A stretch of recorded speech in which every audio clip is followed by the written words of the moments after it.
That's crazy.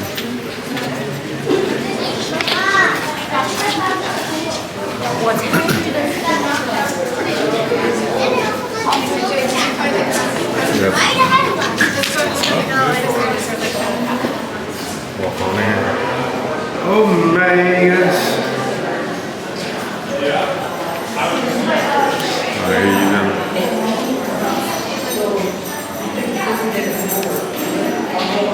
Yeah, Indian prisoners. It's crazy. You want to read the story? There you go. Give y'all a few seconds. That's wild. That's wild. That's wild. You got one window, no, two windows. Three windows.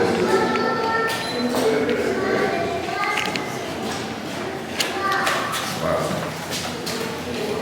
I'm in an actual cell right now. It's crazy. How's it feel to be in prison? A little trip. Something slight. Got one. Got the little bars and situations, you know.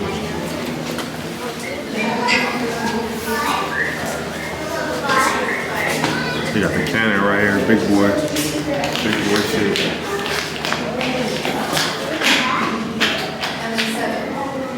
Give y'all a little reading material if you want to read.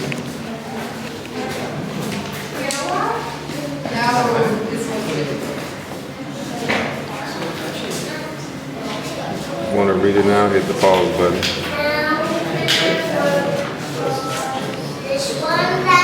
Same for this one. Want to read it? Hit the pause button. Or really fast like me. It's crazy though. Got the barrels, the guns, gunpowder in the barrels right there. Then you got the string. You got the soldiers. Yeah, those got to be Union soldiers, right?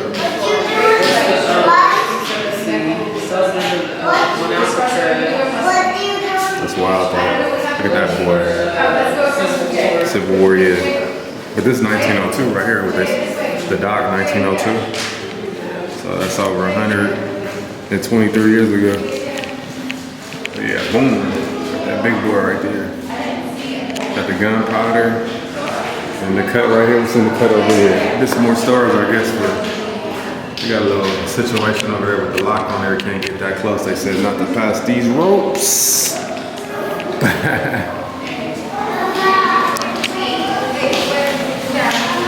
Yeah, we still filming them. We still live with it. Close to your safety. Say hi to the people. That's crazy. Look at this, y'all. See if anybody wave back. Anybody waving? Oh, one person did. Make sure they thought about it. I know, right? No, I was laughing at what you said. They thought about it. They're like, nah, I don't wanna wave. All right. So this was an electric shop, penitentiary electric shop. From 1934 to 1963, military salvage shop from 1918 to 1933. Interesting. They got a lock on there, so we can't go in there, but we are. This is dope. I like it already.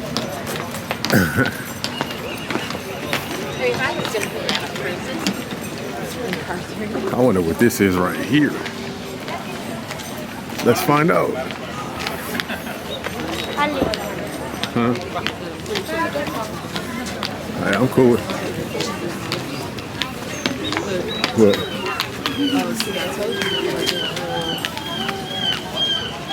It's a goose. It's a goose. A Canada goose. Please keep 6 feet distance. They don't like being bothered. They will attack your ass. Yeah. So right here you got Penitentiary Social Hall from 1934 to 63 and Military Post Exchange from 1910 to 1933. Dope.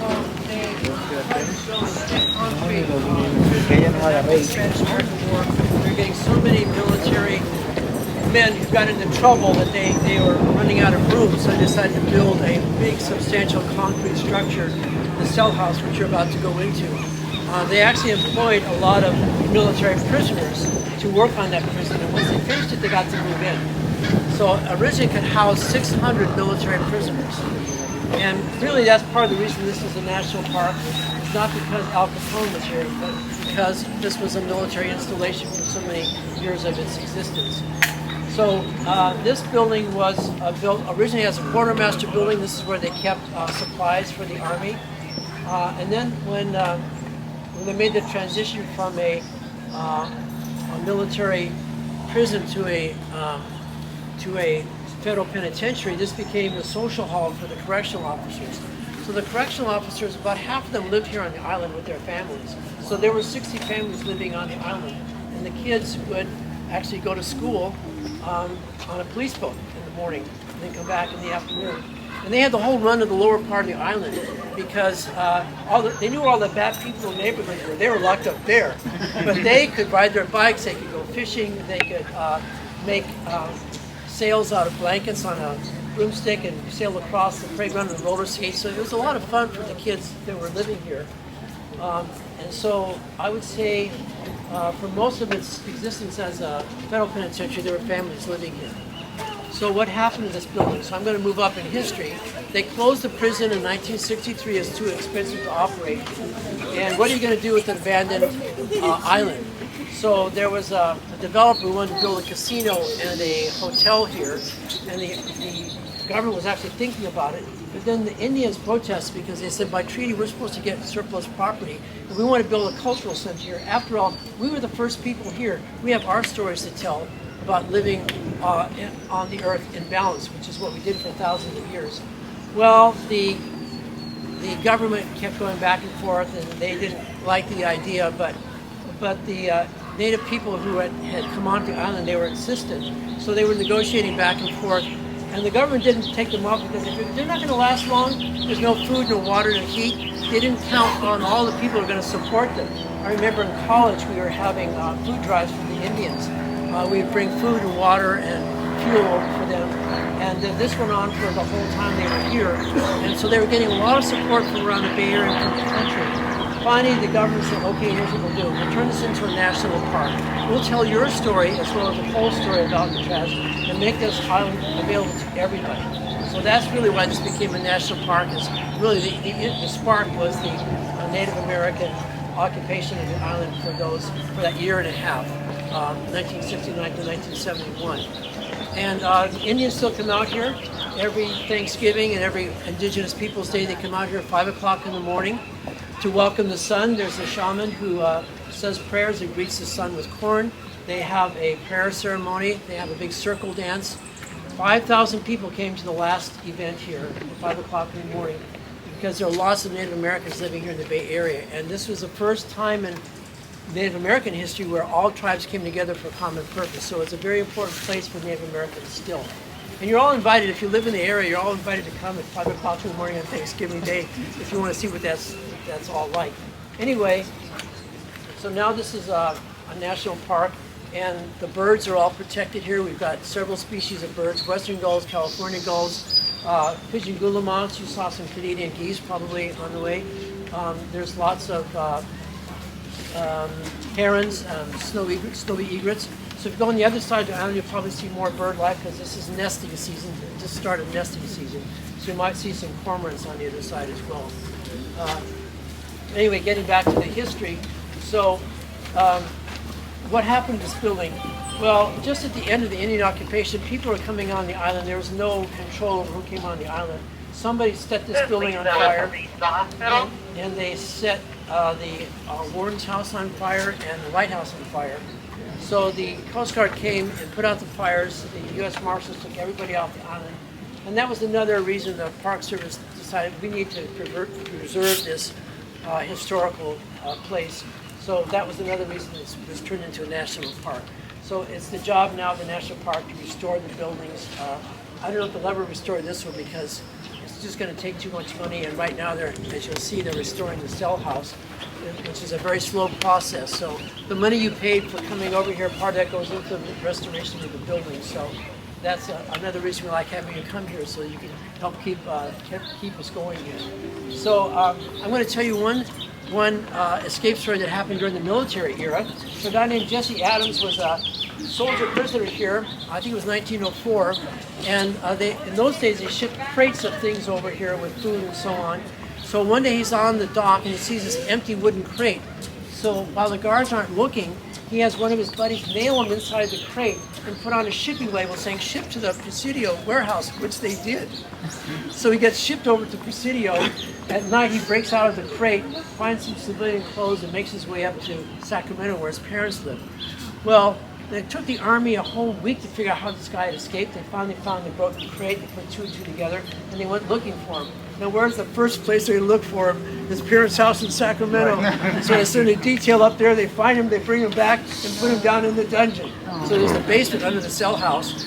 And the Army wasn't real good about, human rights back in those days. So if you did something really bad, like trying to escape, they would handcuff you to the bars down in the basement. And you'd be like that much of the day. And then you had to sleep on straw at night with bread and water for your meal. So it was pretty rough if you messed up. The soldier guards never carried weapons. They figured that if you messed up, you're going to have some serious consequences. So most of the time, men really behaved themselves. I will tell you that the Army towards the end was doing something right because 70% of the men that were here finished their term in the military prison, went back into the service, and finished up with an honorable discharge because the Army was training them to be better soldiers. They had classes, they had exercises, they had ways of getting the soldiers to be better soldiers. So when they finished their term here, they went back and did their military service and left with an honorable discharge. 70%, that's a pretty good record. So that was the positive part of this being a military prison. But let's walk up and I have a couple more escape stories to tell you. Up the game here. So now you have 2 perimeters of barbed wire fence, 5 guard towers in order to shoot to kill. As a matter of fact, in the second year this was a federal penitentiary. There was a guy on the other side burning garbage. He couldn't stand it anymore. He started climbing the fence. The guard told him to stop. He kept climbing and the guard shot him dead. So people knew they meant business here. The hardest job here in Alcatraz was to be the guard in this guard tower from midnight to 8 a.m. because you have to walk around there making sure nobody's getting on or off the island without permission. You got the searchlight, you got a bullhorn, you warn people away. But you got to be out there when the fog is coming in. It's cold, it's windy, it's miserable, but you got to be out there. So they usually gave this job to the newbies, to the new officers, because they figured if you can last in that job for 6 months, then you can get a softer job up in the cell house. Wow. So the only reason this tower is still here, by the way, is because the movie company needed it for filming Escape from Alcatraz. So they came and refurbished the guard tower, and it's still here. Now, if you look on the left side, I don't know if you can even see, but there's a toilet there. So the guard here would sometimes need to use the toilet, so he'd pull up the curtain and do his business. Only 4 minutes, no magazine reading. And you had to get out and walk out again doing that. So that was a pretty tough job, but it was a very important job too because there were sometimes people would try to get too close to the island and they'd warn them away. And everybody knew not to get too close to Alcatraz because they would shoot at you if you got really close. So now you can get a better view of the cell house. It was finished in 1912, and you can see we're gradually restoring the one side.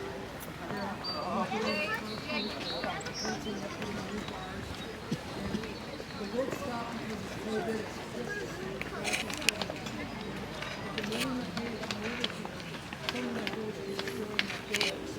Within a few years, it's going to look more like what it looks like on the right side. Then there's the lighthouse. The first lighthouse on the west coast was right here in Alcatraz. Originally it was half that size, but then when they built the big cell house, they had to make a bigger tower, 80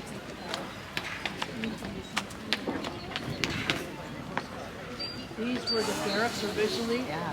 for the soldiers who were stationed here. Then it became apartments for the correctional officers when they lived here all in 1963. And that's when this closed as a penitentiary, and it opened up as a national park in 1972.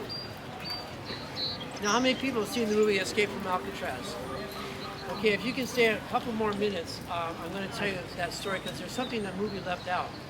So these four guys knew about how this building was sort of falling apart. It was already 50 years old, and they discovered if you take a spoon, you can spoon around that little hole, the bottom of each cell, a little ventilation hole, which had a metal covering. And if you could scoop that out, you can make the hole bigger, which gives you access to the utility corridor on the other side. You can climb up the pipes in the utility corridor to the top of the cell block, which gave you access to the ceiling and then to the roof.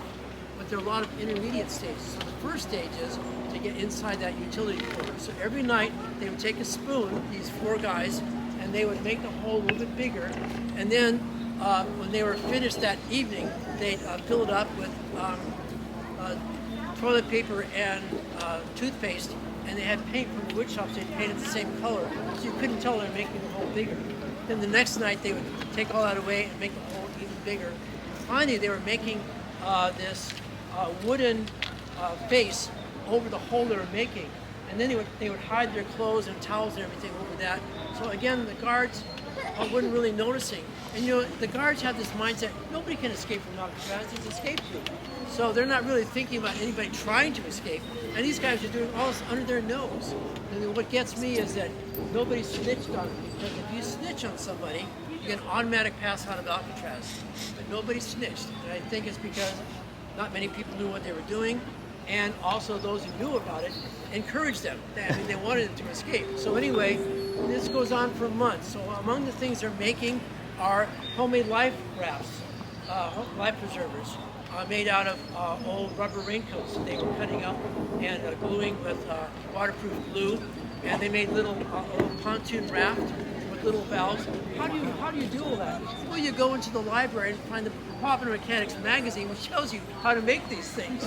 So now they're making these things under the nose of the guards, and they're bringing all this stuff. Now that they finally have access to the top of the cell block, they're bringing it up to the top of the cell block, hiding under a tarp. So they're starting to bring all these things up to the top, including the heads. Now these false heads are made out of rags and paper mache and hair from the barber shop and paint from the paint shop. So now they had these heads which they put under their jackets, brought into their cell, and then now we're hiding up on the top of the cell block. So now how do you get from the top of the cell block to the roof? Well, this is the key part. So Frank Norris got on the painting crew, and his job was to paint the ceiling above the cell block because it was starting to peel.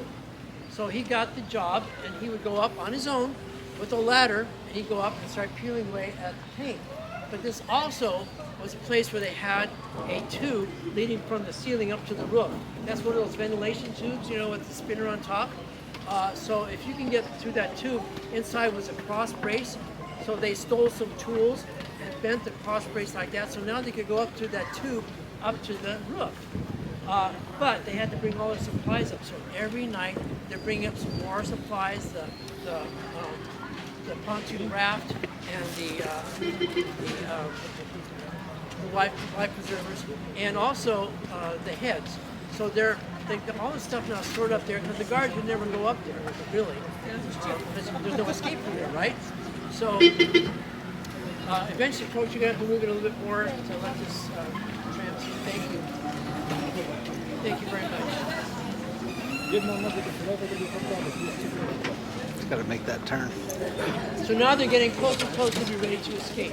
And they decide there's one night when it's kind of windy. That'd be a good night to go because that would hide the noises they might make. So the three of them, Frank Norris and the Anglin brothers, John and Clarence Anglin, are now out of their cells. They've got the equipment they need, and they're waiting for Alan West to get out of his cell. He still hadn't made the hole big enough for him, and he was waiting until the last minute. Well, he kept working and working, and it still wasn't getting through. And the guys are waiting for him. They decide they're not going to wait for him any longer. So they take off. and they take off with the pontoon raft. By the way, they had a little accordion they learned so they could learn to play it, but they actually use it as a pump of the pontoon raft. So now they have all the stuff they need. They get up to the top of the cell block.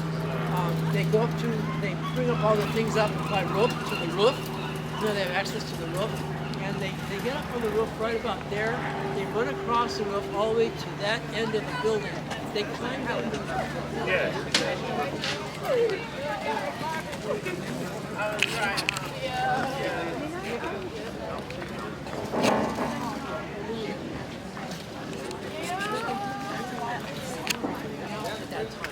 And that's a 6 mile an hour current.